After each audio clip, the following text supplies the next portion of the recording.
আসসালামু আলাইকুম। গত ক্লাসে আমরা HTML এর বেশ কিছু ট্যাগ নিয়ে আলোচনা করছিলাম। আজকে আমরা আরেকটা ইম্পোর্টেন্ট ট্যাগ নিয়ে আলোচনা করব।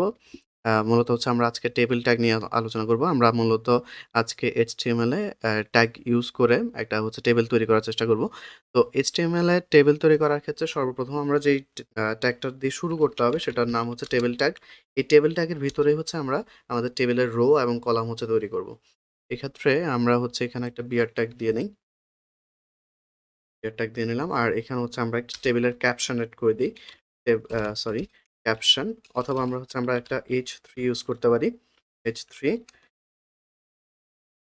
Students data. নাও আমাদের টেবিলের কাজ শুরু করতে পারি। টেবিলের ক্ষেত্রে আমরা ২ টা বিষয় নিয়ে সবচাইতে বেশি কাজ করতে হবে, কনসার্ন থাকতে হবে। একটা টেবিল রো, আরেকটা টেবিল কলাম। তো টেবিল রো কে আমরা ডিফাইন করি tr দ্বারা এবং শুরু করতে হবে tr দিয়ে। টেবিল রো দিয়ে শুরু করতে হবে। তো tr দিয়ে শুরু করলাম। করার পরে এই রো এর ভেতরে ১ম এ আমরা টেবিলের আম হেডিং রোটা এড করব। এজন্য আমরা th ইউজ করতেছি। তো আমরা এখানে দিলাম নেম, রোল, রোল না দিয়ে আমরা এখানে ক্লাস এড করতে পারি আগে। ক্লাস, দেন ক্লাস রোল, আর লাস্টে আমরা রেজাল্ট দিতে পারি। সো এখন যদি আমরা একটু দেখি, আমাদের এখানে একটা টেবিল আ আ সু এড হয়েছে, যেটার হেডিং হিসেবে, টেবিলের হেডিং হিসেবে নেম, ক্লাস, রোল, রেজাল্ট, এই রোটা আমরা এড করছি।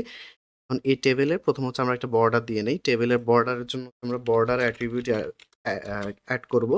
আমরা এখানে ভ্যালু দিতে পারি 2। এখানে চাইলে আপনি আপনার প্রয়োজন মতো বর্ডার মোটা কিংবা চিকন রাখতে পারবেন। 1 ইউজ করলে এটা সবচাইতে আ আ চিকন আকারে দেখাবে। আর যদি আমরা 2 ইউজ করি আরেকটু মোটা করে দেখাবে বর্ডারটা। এই মোটামুটি আমাদের বর্ডারের কাজ। এখন আমরা যদি আরেকটা রো এড করি, আর আমরা আরেকটা রো নিলাম। সেই রোতে আমাদের ১ম কলামে আমরা একটা ডেটা এড করব, যেটাকে আমরা ডিফাইন করব টিটি দিয়ে। টিটি কেন আর ১ম টাতে কেন টিএইচ ইউজ করছি সেটা আমরা একটু পরে দেখব। ১ম আমরা কিছু ডেটা এড করে নিই। তারপর আমাদের ১ম যেই নেমটা আছে বা স্টুডেন্ট আছে সেটা আমরা আশিক দিলাম। এরপরে আমাদের আশিকের ক্লাস, ক্লাস 11, দেন রেজ আ সরি রোল 1022। এরপরে ধরেন আমাদের ওর এসএসসি রেজাল্ট 5.00। এখন যদি আমরা একটু দেখি, দেখেন আমরা যেখানে টিএইচ ইউজ করছিলাম, টিএইচ এর ক্ষেত্রে এই যে ডেটাগুলা, এগুলো একটু মোটা হরফে দেখাচ্ছে। আর যেখানে আমরা টিডি ইউজ করছি সেগুলো নরমাল ডেটা হিসেবে দেখাচ্ছে। তাই আ আ আমরা টিএইচ ইউজ করছি এজন্য, কারণ সাধারণত টেবিলের ১ম যে রোটা থাকে সেখানে পুরা টেবিলের যেই হেডিংটা সেটা সাধারণত আমরা দেখানোর চেষ্টা করি। আর হেডিংগুলো সাধারণত একটু মোটা হরফে লিখা হয়। সেজন্য আমরা ১ম টিআর এর ভিতরে টিএইচ ট্যাগ ইউজ করছি এবং পরের রোর ক্ষেত্রে আমরা টিডি ট্যাগ ইউজ করছি। সেম ভাবে যদি এখন আমরা আরেকটা স্টুডেন্টের ডেটা এড করি, তো আরেকটা টিআর নিব এবং মনে রাখবেন এটা অবশ্যই টিআর একটা কন্টেইনার ট্যাগ, অর্থাৎ এটার ওপেনিং ট্যাগ এবং ক্লোজিং ট্যাগ দুটোই থাকে। এজন্য আমরা টিআর দিয়ে শুরু করলাম। এর ভিতরে আমরা নরমাল ডেটা দিচ্ছি, টেবিলের ডেটা, ধরেন জয়, দেন ওর ক্লাস 11, রোল সাপোজ 1023, দেন ওরও রেজাল্ট 5.00। তো এখন যদি আমরা টেবিলটা দেখি, তাহলে মোটামুটি আমাদের একটা কি বলে, নরমাল একটা টেবিল আমাদের ডিজাইন করা হয়ে গেছে। তো এই টেবিলটা মোটামুটি যথেষ্ট ছোট দেখাচ্ছে। সো আমরা চাচ্ছি যে এটা একটু বড় করতে। যদি বড় করতে চান তাহলে আমরা কি করতে পারি? নরমালি আমরা টেবিলের যেই ট্যাগটা শুরু হয়েছে যেখানে, সেখানে বর্ডার অ্যাট্রিবিউটের ভ্যালু ডিফাইন করার পরে এখানে আমরা আরেকটা অ্যাট্রিবিউট এড করতে পারি, যেটা উইডথ। দেন এটার ভ্যালু আমরা দিয়ে দিচ্ছি সাপোজ 50%। 50%। 50% মানে আপনার যে স্ক্রিন সাইজ, এই স্ক্রিন সাইজের 50% জায়গা জুড়ে টেবিলটা এক্সপান্ড হবে।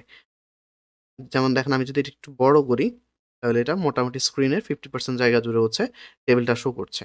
আবার যদি ছোট করি, স্ক্রিন সাইজ যতটুকু থাকবে সেটার 50% জায়গা জুড়ে আমাদের এই টেবিলটা থাকবে।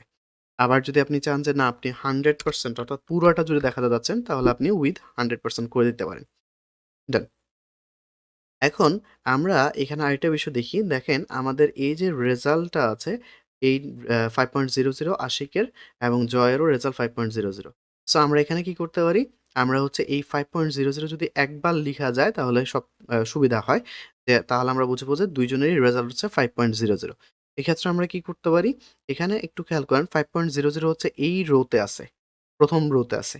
অ্যা এর পরের রোতেও 5.00 তার মানে আমরা যদি এই ২ বার না লিখে একবার লিখতে চাই তাহলে কি করতে হবে?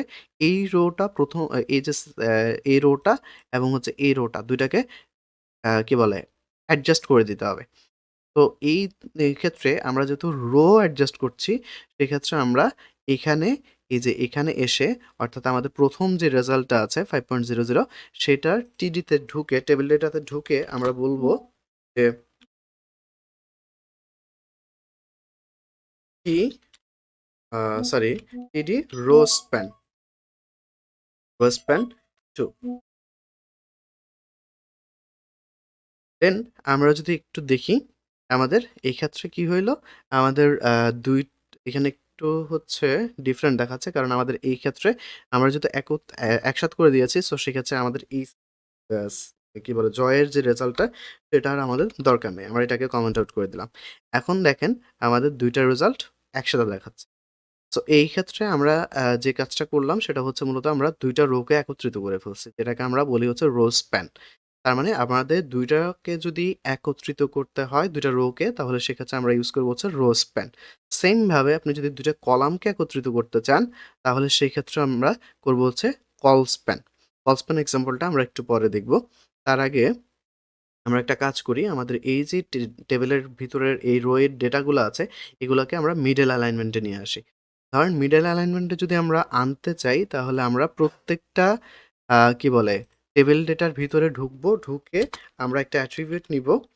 সেটা হচ্ছে অ্যালাইন, দেন এই অ্যাট্রিবিউটের ভ্যালু দিয়ে দিতে পারি হচ্ছে সেন্টার। তাহলে দেখেন এটা সেন্টারে চলে আসছে। সেম ভাবে এইটুকু আমরা প্রত্যেকটাতে কপি করে দিতে দিতে পারি।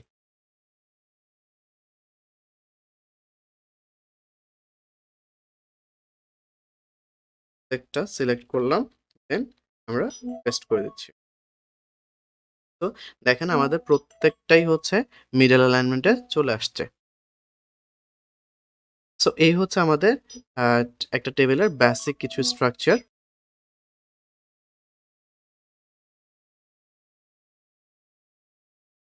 দেন আমরা যদি এখন এই টেবিলের আ ২ টা কলামকে একত্রিত করতে চাই। ধরেন হচ্ছে আমরা সেক্ষেত্রে আরেকটা কাজ করি। আমরা আরেকটা কলাম তৈরি করি এখানে। কলাম যদি তৈরি করতে হয় তাহলে সেক্ষেত্রে ধরেন আমরা এখানে সাপোজ হচ্ছে এখানে টিএচ দিয়ে আমরা বললাম হচ্ছে আরেকটা রেজাল্ট।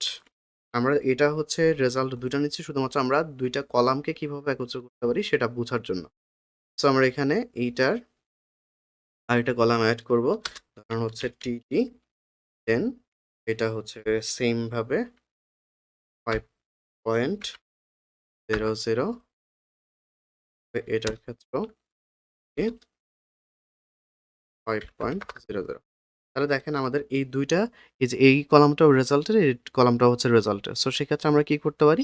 আমরা ২ টা কলামকে হচ্ছে একত্রিত মার্জ করে দিতে পারি। তো কলাম মার্জ করার ক্ষেত্রে আমরা যেটা ইউজ করব সেটা হচ্ছে টিডি আ আ টিডি ডেটাতে যাব, টেবিল ডেটাতে গিয়ে সেখানে আমরা আমরা হচ্ছে এর আগের রো মার্জ করেছিলাম। যেটার জন্য আমরা হচ্ছে রো স্প্যান ইউজ করছি। সেইম ভাবে আমরা যদি কল স্প্যান করি তাহলে হচ্ছে আমরা ২ টা কলামকে হচ্ছে একত্রিত করে দিতে পারবো। সো আমরা এখানে বলতে পারি ওকে, আজকের ভিডিওতে অ্যা আ ওকে, আ এই ভিডিওতে এই পর্যন্তই থাকলো। আমরা নেক্সট ভিডিওতে এই টেবল নিয়ে কাজ করব। আমরা একটা অ্যাডভান্স লেভেলের টেবল হচ্ছে ডিজাইন করার চেষ্টা করব নেক্সট ভিডিওতে ইনশাআল্লাহ। সো এই ভিডিওতে এই পর্যন্ত থাকলো। যারা এখনো হচ্ছে আমার চ্যানেলটি সাবস্ক্রাইব করেননি তারা হচ্ছে কাইন্ডলি সাবস্ক্রাইব করবেন এবং হচ্ছে বেল আইকনে প্রেস করবেন যাতে করে আমার প্রত্যেকটা ভিডিও আপলোড হওয়ার সাথে, সাথে হচ্ছে আপনি সেটার নোটিফিকেশন পেয়ে যান। ধন্যবাদ। ভালো থাকবেন সবাই।